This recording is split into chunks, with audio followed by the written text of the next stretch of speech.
A model that predicts everything right, except the one thing that really matters, that's a useless model. Let's fix that. Today, we're learning how to tell if our model is actually doing its job or just pretending to be smart. You see, building a model is one thing, evaluating it like a pro, that's next level. Imagine your model predicts if an email is spam or not. You feed it data, it gives answers.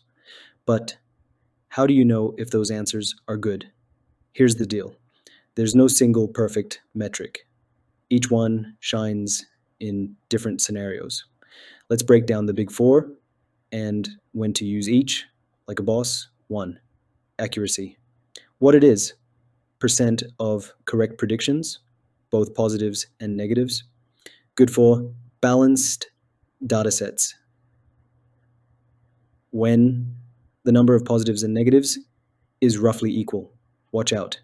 Accuracy is a liar if your data is imbalanced. Predicting not sick for everyone in a cancer dataset might give 95% accuracy and still be totally wrong.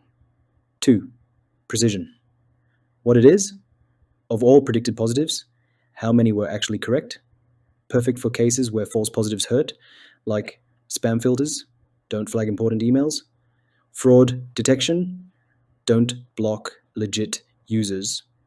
Think, how precise is my aim? Three, recall what it is. Of all actual positives, how many did we catch? This is what you want in high stakes cases like medical diagnosis, missing a real case is deadly, safety alarms, better safe than sorry. Think, did I catch all the true cases? 4. F1. Score. What it is. The perfect balance between precision and recall. Best for imbalanced data, rare events, like fraud or disease. When both false positives and false negatives matter. F1 score equals the referee that keeps your model fair and balanced.